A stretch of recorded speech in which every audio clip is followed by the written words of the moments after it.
Hi, everyone. Welcome to this afternoon's session. My name is Rohan Verma. I'm a vice president at Ogilvy, a global advertising and communications firm that works here in the DC area with NINs a lot.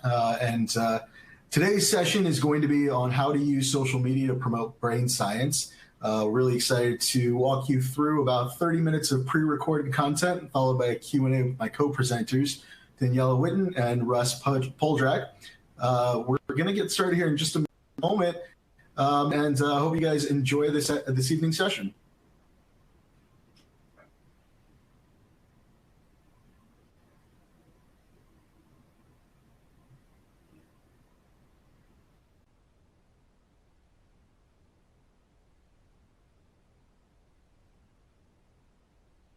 Okay, we're just going to dive right in, and I'm just going to go over some trends, some facts about social. I think if you are joining us this evening or this afternoon, wherever you are, you probably are already invested or thinking about social. So I'll just give you some more reasons to use it, and then we will quickly dive through a few slides, and I will hand it off to our panelists to talk about more of their personal experience with social media. So first question, why social? I think the obvious answer is no matter who you're communicating with, what you're communicating about, some portion of your audience is on social. It's about 64% of the US population is on some form of social media. And although we often think of social media being a Gen Z or a millennial platform, adults over the age of 35 actually make up the largest segment, the fastest growing segment of users.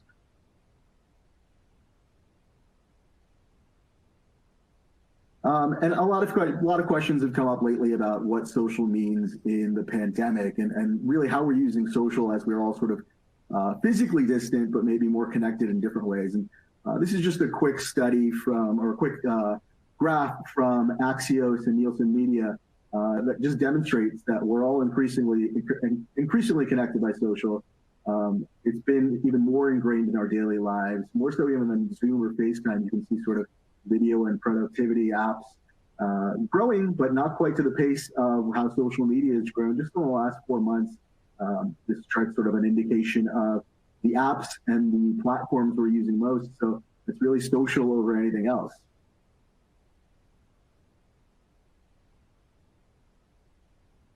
Okay, so why is social media actually important for research and talking about brain science in particular? Well, the three different models we have in front of us on this slide show the theory of influence. And what you're really looking at is a paradigm shift in the way we communicate, particularly for science. So on the leftmost model, the influencer node, what we're really looking at is more of a traditional model where publications or traditional press releases sort of determined how far information traveled. And obviously that's not the case anymore. The second model on the middle of the screen there is network dispersion. And what that's really demonstrating is what your networks really do, right? So science is a social endeavor. So really communicating with your own networks and how far those stretch is how far information was allowed to travel in the past. And now what we've got with social and with more digital platforms is a combination of the two, what we're calling the node plus network model, where the free flow of information and ideas isn't inhibited by how far your own personal networks stretch, but really how far a combination of those two things, the influencer node and the network dispersion model, can really get us. So what can I do on social? As a researcher, as a scientist, as an academic, you're probably asking a lot of these questions to yourself when you think about social. How do I get started? What can I really do? So this is just a poll of about 1,000 research professionals and academics. I think this was in Nature last year. And it just talks about the different reasons that folks are using social. And really, they're doing any number of things. You can see a lot of different activity here. But the most common uses are to follow discussions, discover and contact peers, and post more of their own work. And the more of these uses you can really tap into, the more powerful social can be for you. It's easier now more than ever to share your work directly with your audiences.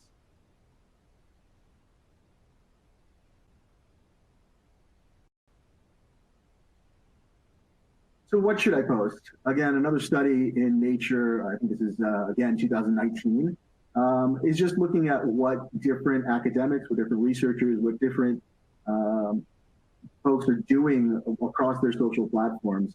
And again, science and research are social endeavors. So what does that mean? Well, really it gives us an opportunity to connect with peers, not only read their research, connect with them and ask them questions directly about those things, but share your own as well. So there's a lot of bibliometrics that prove this out, but there's a strong positive correlation between traditional measures of academic success, the number of citations, the number of secondary citations, and social media engagement. I'm sure you guys have all sort of seen the lag between a paper being released and the accumulation of citations to that study or to that paper. And what social media does is really fill that gap.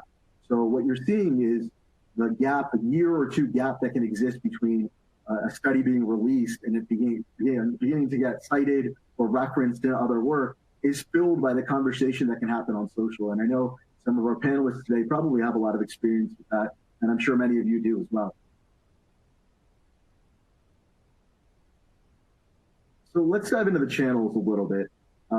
We're probably going to spend more time talking about Twitter than anything else. I think Twitter is probably the strongest and most useful channel for research and for academia.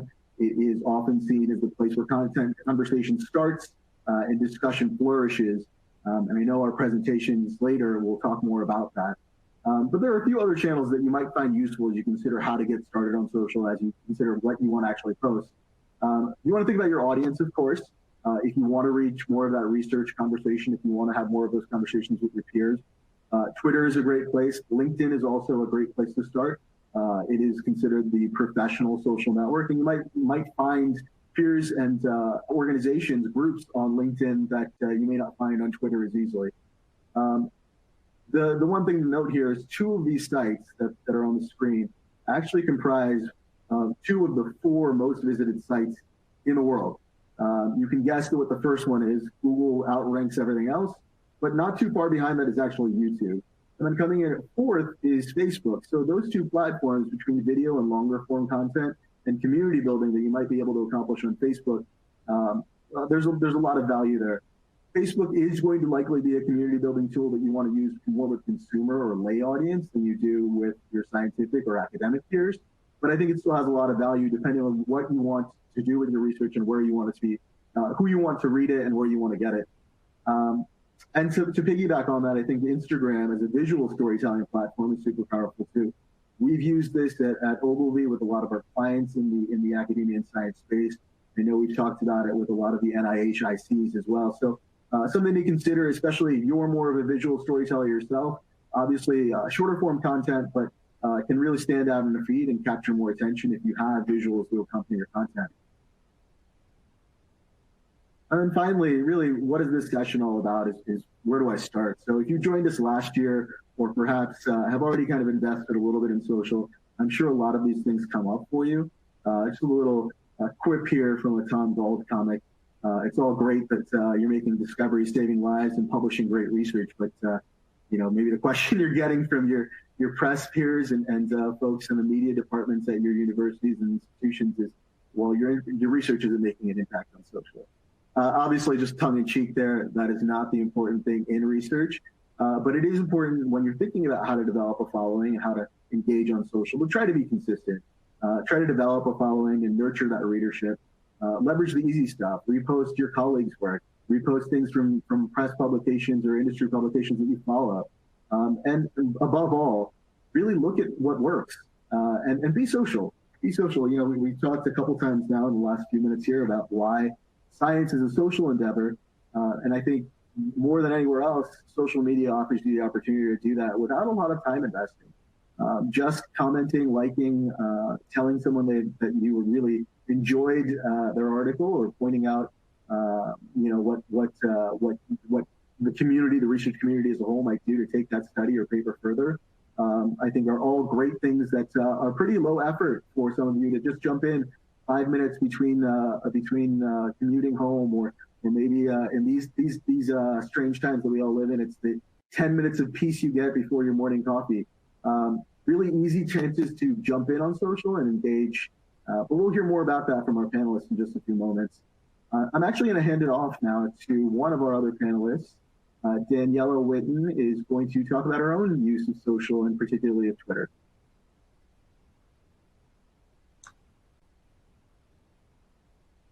All right, thank you so much for the intro, Rohan. So I'm excited to tell you guys today a little bit about why I use Twitter. And to begin, this is my Twitter profile. It has sort of the basics about me and why someone might be interested in the things that I have to say. I wanted to start by pointing out that I joined Twitter pretty late. So I joined less than 3 years ago. And of course, Twitter has been around for over 10 years. And there's a lot of academics on Twitter who've been there since 2009 or 2010. And so I'm very late to the game. And I'm also a pretty minor player. So if you get used to using Twitter, you'll know that a lot of professors and postdocs and grad students have 20,000, 50,000, almost 100,000 followers. And I really have a very narrow slice of the Twitter community that I interact with. So please keep that in mind when you hear me talk. I'm both new to it and I'm a minor player. But I have found that Twitter has come with a lot of benefits for me. And in order to be able to talk to you guys today, yesterday I launched a poll asking my colleagues on Twitter, what is their primary reason for using Twitter? And I was surprised to see really an interesting set of reasons. I thought that a lot of people would answer that they're using Twitter to disseminate their research. But no, people are mostly using it to keep up with their research and to network in the field. Along with a number of replies that I got in the comments indicating sort of one-off reasons that people might feel a benefit to using Twitter professionally. I also asked people what is the most major impact that Twitter has had on their scientific career. And not surprisingly, a lot of people use Twitter as the basis for starting a collaboration with another researcher. But a fair number of people actually found that Twitter was a way to get a job. I think that in particular, if you are thinking about where to go for grad school or deciding which postdoc lab to join, then Twitter could be a really great way to get to know the department or the PI virtually before you go there in person.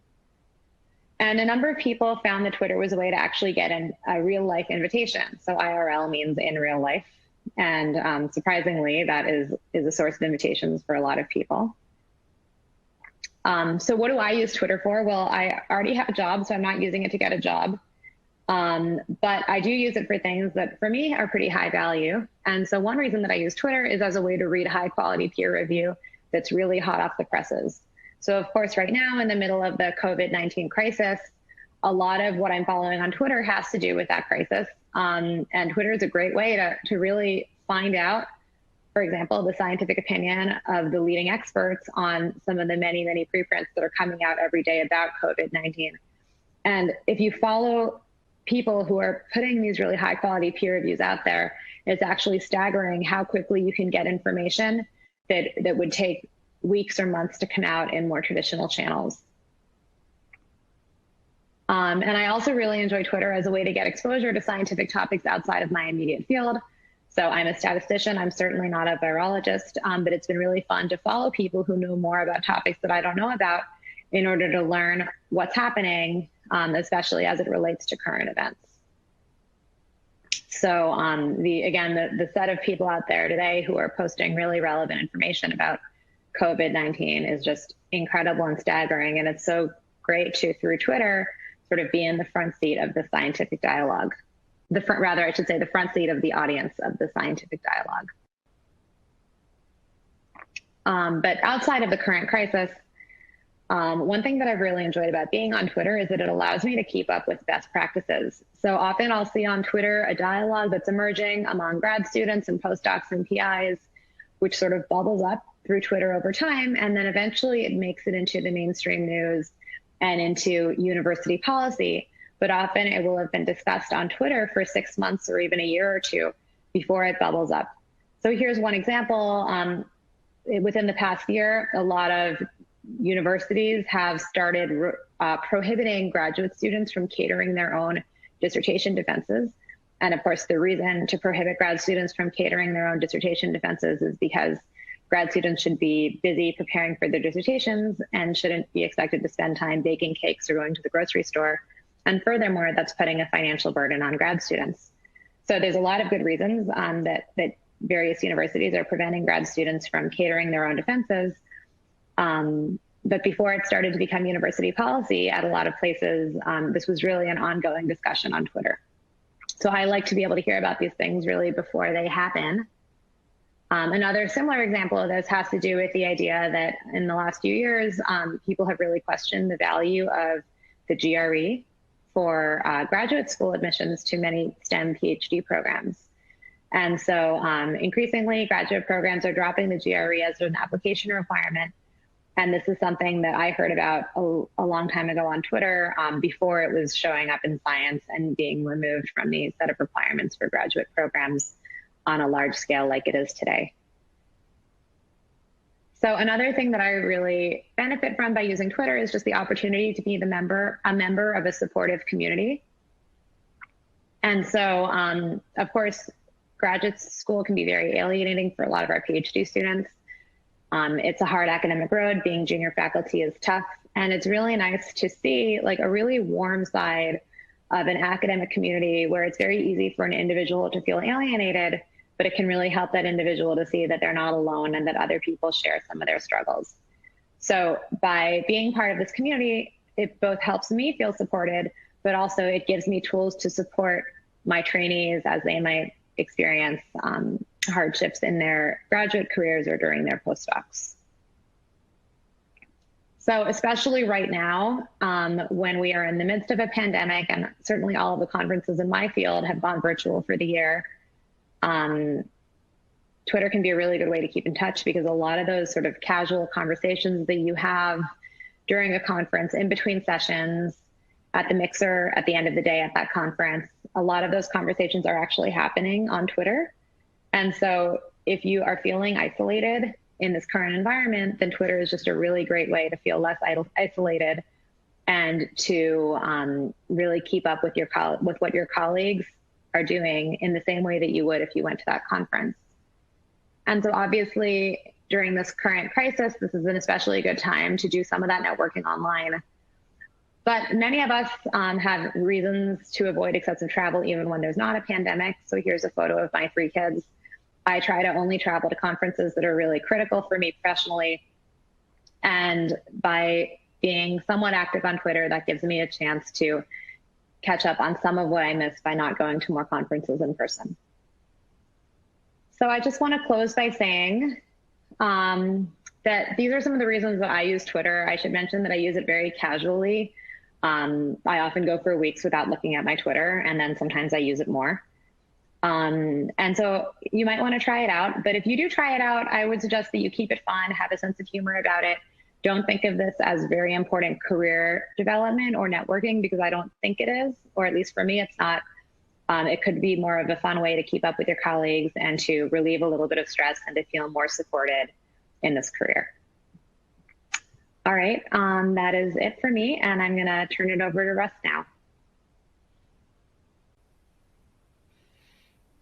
All right, well, thanks very much for the invitation. Happy to be here and talk about how I use social media to try to, advance neuroscience. So just to say a bit about kind of my social media history, I actually, I think my first social media account was actually on MySpace in the mid-2000s, which some of you may remember. It was a big music site, but doesn't really exist anymore. I started using Facebook around 2007, and for a long time, that was like a way that I would sort of communicate with a lot of my fellow neuroscientists. But I joined Twitter in 2009, and for at least the last 5 years, Twitter has been kind of the main platform that I use for social media engagement. I like the openness of it, and I find the community there to be really supportive and productive. So I want to say a bit about kind of how I use social media. First, kind of, what's my MO? And I would call it a low volume MO, really trying to not tweet that much and aiming for a relatively high signal to noise ratio. So this is my tweet volume over the last year per month. And you can see on average, I tweet about 100 tweets a month. So, a few a day, except for March 2020, when I had a little COVID-19 freak out and was tweeting a little bit more. But I'm kind of back down to my normal levels now.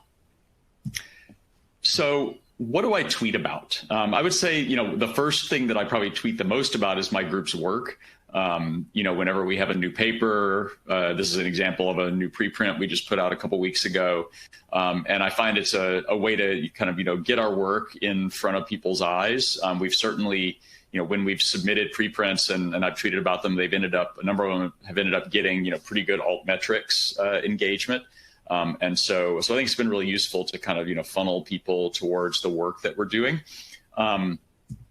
I also like to tweet about, things that I've done wrong, my own errors. This is one that I tweeted a couple weeks ago about having made a stupid mistake in doing simulations. And I think it's important for senior people to kind of, model owning our errors and owning the fact that we all make errors. And so, when junior people are watching, they kind of realize that, senior people are just like them. And I try to have a sense of humor about it when I can. I tweet about, papers and books that I like. Sometimes papers in my research field, whenever I see an interesting new paper, I'll tweet about that. I also will tweet about, things that I've read. So this is one about a book by Vinay Prasad on cancer that I'd read recently that was really interesting and that I liked. In terms of, topics beyond neuroscience, I often also tweet about kind of statistical and methodological topics. This is one that got a good bit of engagement a couple weeks ago about collider bias. And I find that there's an interesting kind of parallel community on Twitter of people who really care about statistics and methodology. And I try to kind of straddle those communities. And then finally, I tweet a lot in the context of sort of open science advocacy, often either kind of highlighting, new projects, new tools, new efforts that I think are, kind of pushing in the right direction.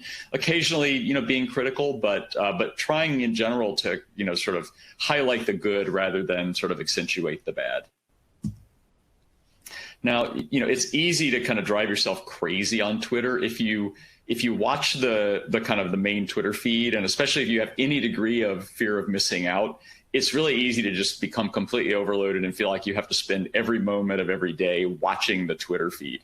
So I've tried to avoid that with what I kind of jokingly call my narcissistic Twitter strategy, which is I mostly watch my notifications page. And so if somebody mentions me, or, sometimes it'll forward something if somebody who I follow or a follower of mine has kind of tweeted something, that's gotten a lot of attention, it'll pop up on my notifications. So for me, it's a much higher SNR way to see what's going on.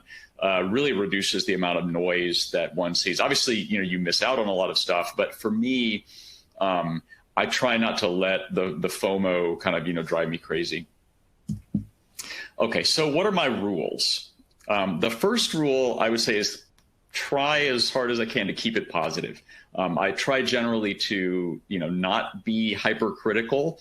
Obviously we all break our rules on occasion, but I try to really kind of accentuate the things that I like rather than sort of trashing on the things that I don't like. And a corollary to this is walk away. Basically, if somebody, obviously you can tweet positive things and there's always going to be people who are going to try to kind of, trash on them. And, I like to engage with people in as kind of, non-emotional way as I can. But, if somebody's sort of, just kind of being hypercritical in a way that I don't feel is productive, I just kind of say, hey, I'm walking away from this, and I'm not bashful about doing that. I don't have time to get into, huge arguments with people that I don't feel are productive. I focus on science mostly. Occasionally I'll post something about, food or something cool that my wife has done. But for the most part, I try to focus on science, in part because I feel like, going back to the kind of, the high SNR goal, there are a lot of people who post a lot on Twitter, and they post social stuff or they post political stuff.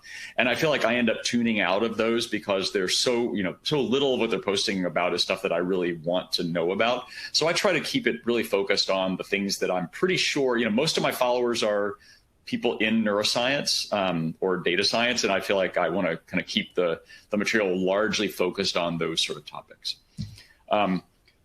Another one is, think twice before you say something. And I usually am able to pull this off. And it's really kind of a check yourself before you wreck yourself kind of idea. And, for me, as a senior person coming from where I come from, obviously there's a lot of privilege that I bring to this, to what I do. And I think it's important for those of us in that position to really kind of, think about our privilege and make sure that we're not kind of, saying things that somebody from a different background would find offensive or that would kind of belittle, somebody else's experience. And, we've all seen examples of, this going wrong. And I think that, it's important to really kind of, think before you tweet. Finally, don't be a bulldog. And by a bulldog, I mean sort of somebody who gets into fights and just won't let go. Kind of grabs on and just sort of tries to tear something apart. And this is kind of a corollary to my walk away rule. But, we all as scientists like to get into arguments and can find ourselves, kind of digging in really deeply. And I think that, if you're doing that in a room with a person, there's social cues where you can kind of, keep it fun and interesting, even when you are kind of arguing really intensely. It's harder for those cues to come through on social media. So I think it's really important to kind of, realize when you're getting pulled into this kind of like hyper aggressive, argumentation that scientists do all the time and, kind of step back from that. So if you're an early career researcher, why should you be active on Twitter? I think one of the most important reasons is that senior people like me can come to know who you are. So these are just a few examples of, early career researchers, grad students, postdocs, early career faculty, who I've met on Twitter or, who I met in real life and now follow on Twitter and have gotten to know much better. And I think it's really important, when I go to a conference, it's really hard for senior people to remain engaged with junior researchers from across the field. And so when I go to conferences now, I see these people and I, know them, feel like I know them well, can have conversations with them. And I think it's good for both of us. So what about senior people? Why should we do it? Well, one reason is that it can actually pay off. And this is my favorite example. It's a tweet that I posted a number of years ago about a talk that a member of my group had given, and got a response from somebody from a foundation, Stuart Buck. He said, interested in chatting sometime. This is a keen interest in my foundation. This is the Arnold Foundation. So it's like, sure, yeah, let's do it. We ended up talking to him. Fast forward to the following year, we get a $4 million grant from the foundation to move forward some of the work that we're doing. So so this is a way in which it can literally pay off in addition to all the other payoffs. So thanks very much for the opportunity again to speak. Hopefully I will see you all online, and I'm at Russ Poldrack at Twitter. And now let's move into opening up to live questions. Thank you. Thanks, everyone. I think just as a reminder, you can submit your questions in the bottom here, and we will be fielding them as they come in. Russ, I'd actually like to start with something that you just sort of mentioned at the end of that presentation, which was how you deal with trolls and maybe negative comments on social media. Yeah, this is always challenging, and like I said, part of it is that I try to be as matter of fact as possible, and not it's really hard to not read emotion into online content, but I try to do my best not to read emotion into it, and so that's part of it. I've had one person who I've had to block. And they actually went and got another Twitter handle, which I had to block. Unfortunately, that's the only kind of real troll I've had to deal with. And I feel like, I think there's a trick to not letting things escalate when you're having obviously some people are just, going to be trolls and kind of, there's nothing you can do about it. And I think then you just have to block them. But I think just trying not to escalate, and sort of going back to the bulldog comment that I made, trying to kind of keep things as kind of matter of fact as possible has worked for me, at least. Yeah, that's great. Danielle, anything to add from your own experience?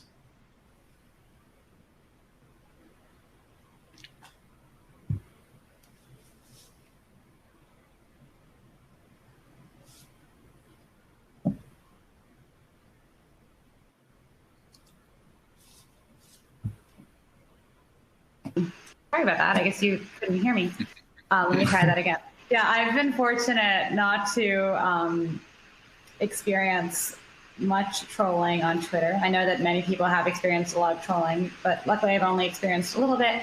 And when I have, I've been able to kind of have a thick skin on it about it. And at the risk of maybe making a joke about something that's not funny, which one should never do. As a woman in science, you have to have a pretty thick skin. And so I've been fortunate that nothing I've seen on Twitter has been worse than things that I see all the time, every day in real life as a woman in science, for better or worse. But I do realize that many people do get much worse treatment on Twitter than I do.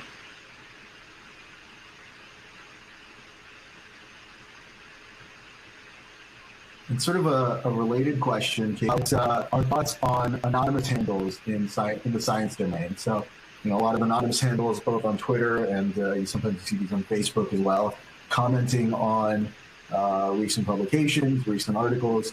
I'll start with you again, Russ. Any thoughts on sort of this anonymity in the social space?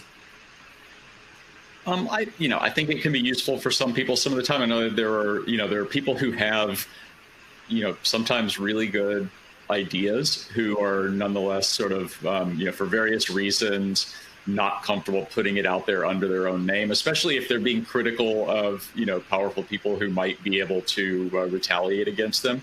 And in the space that I follow, there's a few anonymous people who I pay attention to.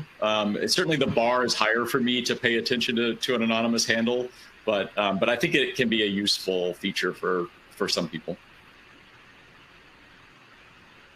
Yeah, it's really interesting. I think, sorry, go ahead, Danielle. I was just gonna say, I have no problem with anonymous handles. And I mean, for one thing, there's a lot of people who use their name on Twitter, but I don't know them personally. And maybe if I did a Google search, I might not be able to find them because they might be a grad student or a postdoc who doesn't have an academic website. And so as far as I'm concerned, most people who I see on Twitter are anonymous. Faculty whose names I know are the vast exception. And I don't really see that as an issue. I very rarely see people who I interact with who are using anonymity as a way to cloak bad behavior. And much more often, it's someone who is either effectively anonymous to me just because I don't know who they are, or hasn't given their name, but that doesn't really have any bearing in whether or not they have useful things to say. Yeah, it's interesting. I think to build on that, maybe you could answer this question.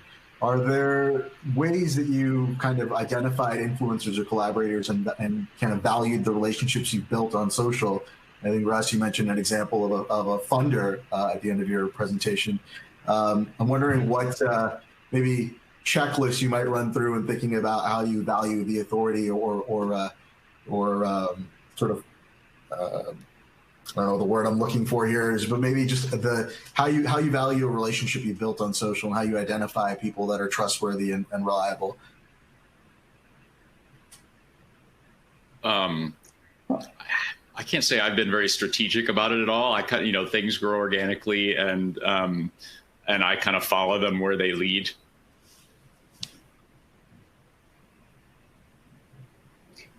I'd say one thing that's fun about getting to know people a little bit better on Twitter is that it allows you to find out what people who you might not know very well really care about. So I'll follow person X on Twitter, and then when I go give a talk at their university, it's just a fun thing immediately to be able to connect on things that I know that person cares about, because I've seen them posting a ton about open source software. And so I know straight off the bat that that's going to be a conversation topic that we're going to have a shared interest in, rather than sort of puttering around and trying to find the intersection of the things that we care about.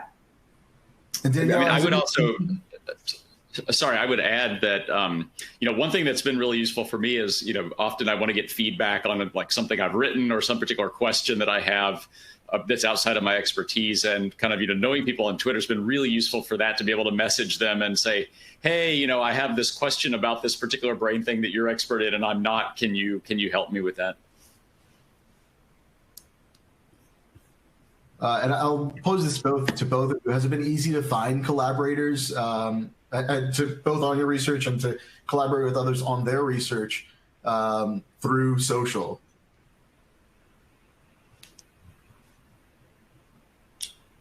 I haven't found collaborators through social media, and I wouldn't say that that has been a goal of mine, but it has been pretty easy to find like the community that I'm interested in, which for me is like, statistics meets computational biology meets some neuroscience with a also like a smattering of social justice as it relates to academia in particular. So like the people who are interested in those things, I tend to be interested in what they have to say. I tend to follow them, and I tend to be pretty aware of who some of those key players are on Twitter, because they always have really interesting things to talk about.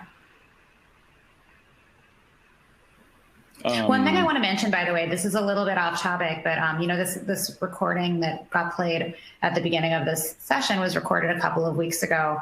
And in that session, I mentioned sort of a number of ways that being on Twitter can be really useful in terms of just like being aware of like what are some of the big social conversations happening in academia. And I gave a couple of examples about like, the GRE and how to support postdocs and grad students. And I just want to mention that was recorded a couple of weeks ago. Like, what's happening on Twitter and what's the big focus obviously changes over time. So if you've been on Twitter in the last week, or even if you haven't been on Twitter, you won't be surprised to know that right now issues having to do with systemic racism and police brutality are very much what people in like the academic Twitter circles are discussing right now, in terms of how we can work to try to fix these problems, support our trainees, support our fellow faculty at this very challenging time. And I just wanted to mention to anyone out in the audience, it's not that I was omitting this. We recorded this 2 weeks ago, and that was 2 weeks ago, of course, not as much in the forefront as it is today and during this past week. Yeah, we didn't all just do wardrobe changes mid-presentation. Yeah. So, I, like Daniella, I also haven't really found kind of scientific collaborators on Twitter. I have ended up, being co-author on a number of papers that, or at least a couple of papers that sort of grew out of social media discussions that were more like sort of review things, or, one of them actually was they've all been in interaction with more early career people. One of them was explicitly about like how to like build your career, particularly if you want to do open science. That I was lucky enough to be a co-author on, that came out of Neuron a few weeks ago. So for me, that's been the real opportunity, is kind of getting involved in writing projects that I might not have gotten involved in were it not for social media. That's great. No, I think there's a couple of questions about whether we'll be sharing our slides. I believe that the recording of this session will be up for a while, and I think we'll also be sending out a one-pager that'll be available through MINS that contains some of the highlights from this afternoon's session. There's a question here about finding research opportunities. I think sort of answered in light by some of the most recent answers you've just given. But have you found it useful to find resources or other links to other things in your use of social? Go ahead, Danielle. I guess my social media use really has been limited, especially in a professional context, has been limited to Twitter. And so there isn't really much outside of that I have been involved in particular in a professional capacity. I guess I've used, I have a LinkedIn account. I can't say that it is something that I look at more than, maybe once every 2 years probably, or that I give much thought to. Yeah, I mean, for me, one of the probably the most useful things is just learning about project, particularly like software projects that I didn't know about. Like I follow a lot of people in the Python, kind of scientific Python space. And, I'm always learning about some cool new thing that somebody has done. And, often it's been something that actually feeds into either teaching or research for me. So that's been really useful. Sort of related, there's a question here about other social media platforms. So Daniella, you mentioned that you're mostly on Twitter. You do use LinkedIn occasionally. In my presentation, we also mentioned just the use of a couple of academia and research-specific platforms, ResearchGate, academia.edu. I don't know if you've had experience with either of those. I don't know if you can speak to that first, Daniella, and then Russ, for you, maybe more specifically, since you seem to have a longer history with some of these other platforms, if there are other platforms you've come across both in your past use and then currently that you might be using. Yeah, I don't think I've ever used academia.edu. I think I maybe once looked at ResearchGate because they send a lot of emails. But in all honesty, I have not found those to be useful for me. And I can definitely see that might differ depending on your subfield. But for me as a statistician, I think that maybe one of the appeals of ResearchGate is that it might make it easier to get access to journal articles that are behind a paywall. I think that is a possible use case for ResearchGate. But as a statistician, the papers that I want to read, if there is a paywall that I can't get through, they're typically posted on Archive, which is like the math stat version of bioRxiv. And so I just haven't had much of a use for any of those alternative sites. But I'm sure that does vary by subfield. Yeah, I also, in general, have avoided those other like ResearchGate, academia.edu sorts of things. I used to do a lot more on Facebook. And actually, one of the interesting things that happened that kind of really got me to stop having these sort of discussions on Facebook, I kind of trashed on a paper pretty hard in a way that I was not becoming. And the comments, even though the person who I was trashing on wasn't a friend of mine and the advisor of the person who I was trashing on wasn't a friend of mine, the comments actually, somebody forwarded them to this like grad student who had written this paper that I was trashing on, and they felt really bad. And obviously if I had if I had thought that this grad student was going to see the comments, I would not have said what I said. And so it really kind of highlighted for me the fact that even though Facebook can kind of seem private, that nothing is really private. And so in some ways, Twitter, like the idea that that everything is always public, it's for me is a bit of a commitment device to make me consider the public impact of anything that I say. Yeah, I'll build from that question, Russ, and that answer, and ask about what do you do when perhaps someone in your group or a trainee or a graduate student that you're working with posts something about the research that you're doing that you don't agree with? Honestly, I've never had that happen. If it did happen, I guess it depends on how egregious it is. I probably would let it go, or have a sidebar conversation with them, or say something, jokingly snarky. I guess I did. We had a paper come out a couple weeks ago in Nature, and the other senior co-author and I had not really not really an argument, but he didn't agree with something that I had said on Twitter. He thought I was like rolling over too easily on some criticisms, and we had a little back and forth. But we try to do it in kind of a joking way. So I generally try to bring humor to kind of diffuse any sort of argument. So that would probably be, if I had to do that, that would be my strategy. Have you ever run into a situation like that? No, I haven't. But I guess maybe to interpret the question a little bit differently from how Russ did, I think another interpretation of the question is, what would I do if I saw like a student or a postdoc or a junior colleague posting something on Twitter that maybe is just ill-advised for professional reasons or for social reasons? And I think an instance like that for me is like a really great opportunity to either send them an email, send them a direct message on Twitter, or somehow just like take it offline and just maybe give them a soft suggestion that what they posted may not have had the intended effect, and that they maybe the joke wasn't as funny as they thought, or whatever it is. And I think like I actually mentioned that I would send a private message to like a student or a postdoc or a junior colleague, but actually I would send it to a senior colleague too. I think that we could all appreciate people looking out for us and maybe politely telling us behind the scenes, like, hey, that might have come across wrong and maybe you want to clarify your post. I certainly wouldn't mind if someone sends me a note like that. Yeah, there's a related question here that I'll post first to you, Daniella, and that is separating personal and professional tweets and sort of the line between the two. Obviously, you both mentioned bringing your own personality and making it fun to engage over social. But the question here is, should you maintain two different accounts for two different purposes? And how one would just go about managing that, especially when obviously everyone's working in a time-limited environment.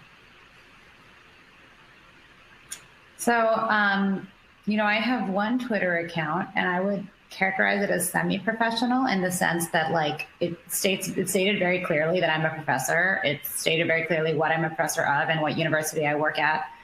But I try to keep my content sort of, I don't want to say lighthearted, because sometimes the things I'm tweeting about are serious. But what I mean is, it's not like, here's the latest paper I read and I'm concerned about one of the assumptions in Theorem 4.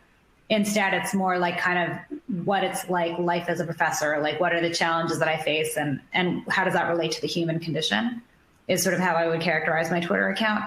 And so it's not all professional, but to the extent that it's not professional, I view it as like things that are going to be shared by like many of the people who I follow and who follow me on Twitter, which are like aspects of just like the funny side of being in academia and the irony and the humor that you need to bring to your life if you're going to, put up with this job 24/7 for the rest of your career.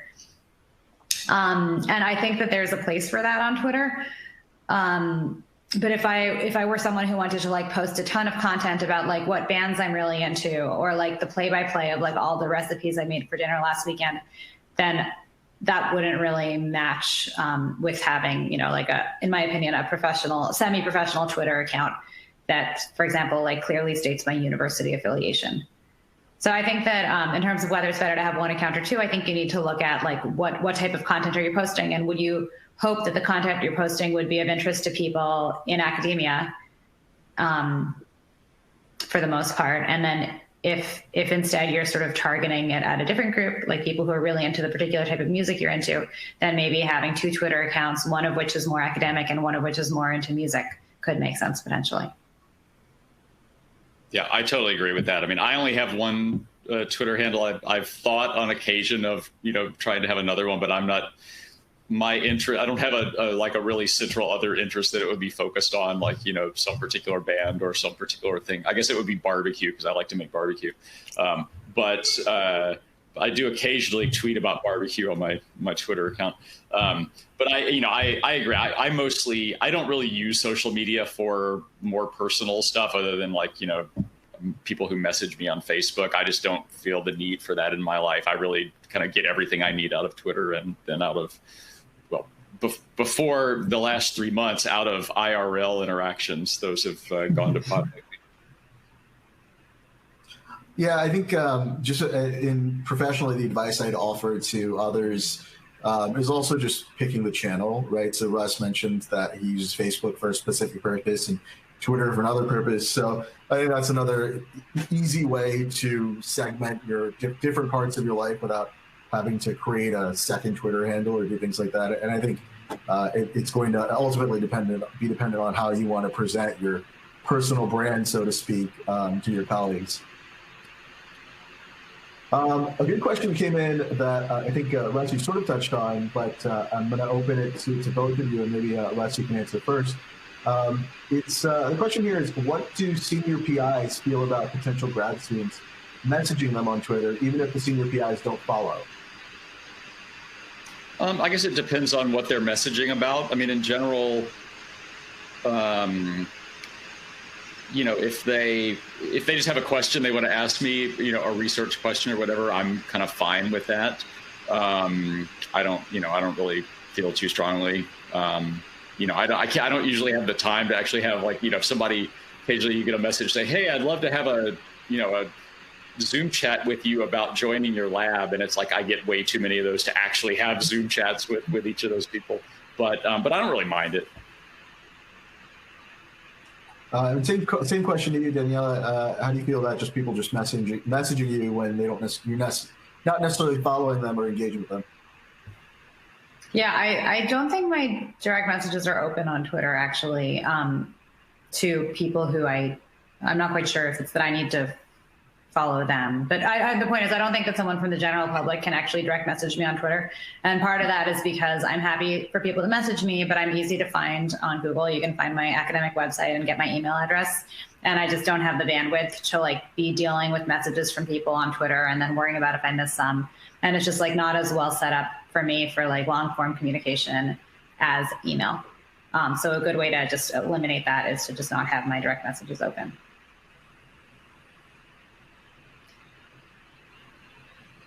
But I mean, if a junior person wants to email me to talk to me about something, I welcome an email from them. And if it's a reason, if it's a request that makes sense for me to make time for it, then I will. And if it's not, then I'll write back just a quick note saying, I'm sorry, but I don't have expertise in this area, or I'm not hiring someone with that background. And I certainly don't mind receiving those messages.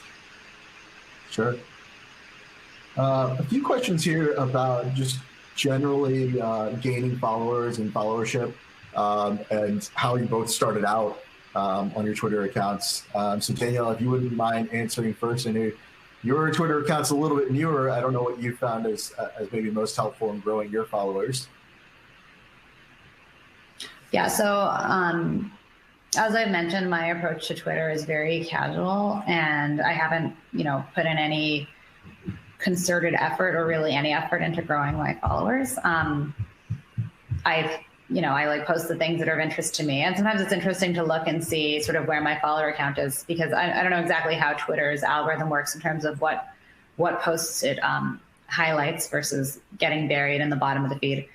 But, sometimes I'll post something and it just seems like any other thing I posted, and suddenly it'll have like 2,000 likes.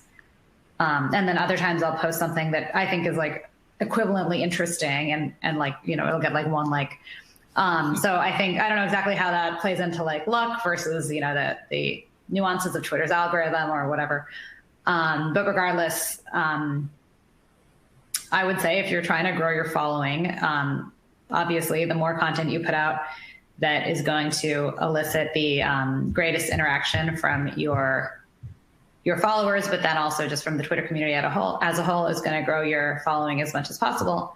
But that being said, I haven't actively tried to grow my Twitter following again, because like I don't need this. This is just like a fun semi-professional release. It's a nice way to find out what's happening out there, both in terms of the scientific and the non-scientific side of academia. And again, I suggest just like keeping it fun and don't worry about it. It would be pretty hard to keep up with the Joneses because there's so many people in academia with like 50,000 followers. Russ, you're probably one of them. So no, I only have like 20. I'm not going to play that game. 20s. Okay, well, there you go. That's pretty good. Yeah. Yeah, I mean, I also haven't really gone out of my way to try to, worry about followers. I actually follow, I think I have like 20-something thousand followers, and I follow maybe 400, 500 people. So I'm not somebody who like goes out and tries to follow others. I mean, in terms of like what an early career person can do to try to like increase their following. Obviously, if you're a senior person, you come on Twitter, if people know you, they're going to follow you, and it's easier to get a following. If you're an early career person, I think that for me, the early career people I follow are people who say interesting things. People who comment on stuff that I write or stuff that, people who are in my circle write, and and actually have something interesting to say. And then are, people who, like, the thing that I would make me not want to follow you is like being annoying, like, being that bulldog, or like, like commenting in ways that are not like helpful. So I think like being, you can be productively critical. I think that's really good. But I think saying interesting things, posting interesting posts, especially responses to people who have more followers so that they'll show up on more people's desks. I think that's probably, in terms of a strategy that for me, that seems like a good one. Yeah, I'll just add to recap two of the things that you both have said through the course of your presentations. One is to be social and engage with others and your colleagues and peers, whether that's commenting on things or whether that's following back, or, whatever that looks like for you. But the other thing that I thought was interesting and something that was on the very last slide of your presentation even was just making sure that that others know you're on social, whether you're interacting with them in a setting like this where you're presenting, or whether that's you actually maybe are at a conference and making sure that you follow each other there. That's a really simple step that I think a lot of us forget about when we think about social as compared to our real lives.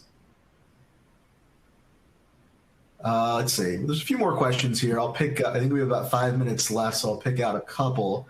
One of the questions that I think is really thought-provoking is thinking about strategies or pitfalls that you've had in just kind of what you navigate and post about on Twitter. Russ, you mentioned an example earlier on that I think you had some a negative interaction that you'd maybe not like to repeat. Maybe I'll start that question with you about some common pitfalls or challenges you've experienced. I think, for me, it's the main time when I've gotten in trouble, I think is simply just like not realizing how others might interpret what I say. And fortunately it's never, and in part, this goes back to the comments I made in my talk about, the privilege that I bring to this. And there, it's like, we all have blind spots. I have particular blind spots. And sometimes it's, it would be easy for one to say something and not realize that what you're saying is, harmful. And I think I've been fortunate not to ever screw that up too badly, but that goes back to my kind of rule about, trying to reread things before I type them. And that doesn't always work. But, for me, that's the big challenge, is just kind of thinking about how other people might interpret something I say and might read it in a different way. And that could be a different scientific way, or it could be, something more kind of social.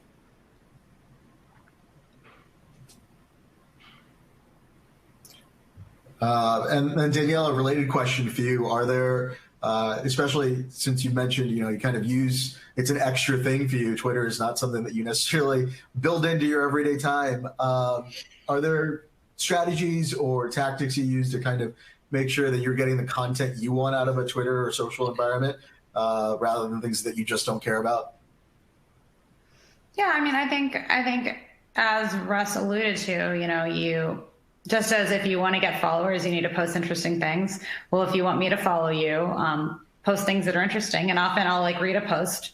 I'll be like, oh, who wrote this? I'll look at their profile and I'll see that the last 6 things they tweeted looked pretty interesting. And then I'll follow them.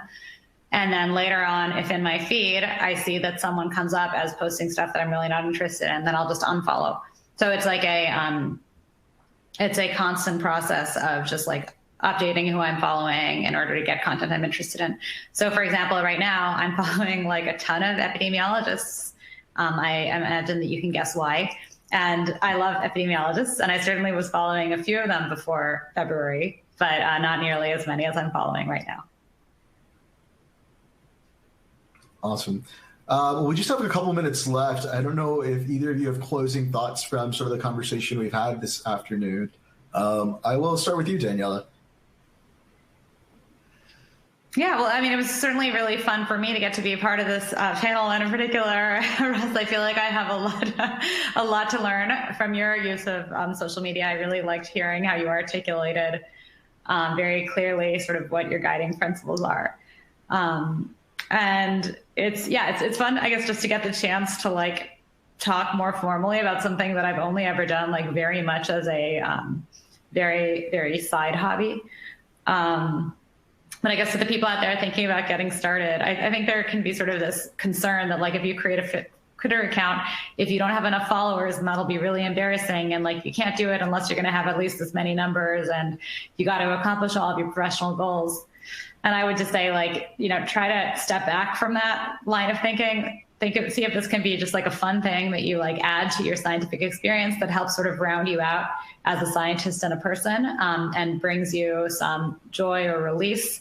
And if it does, then great. And if it doesn't, then I don't think you're going to be missing out on anything that that you won't be able to make up for in other ways in your life. Yeah, I think that's.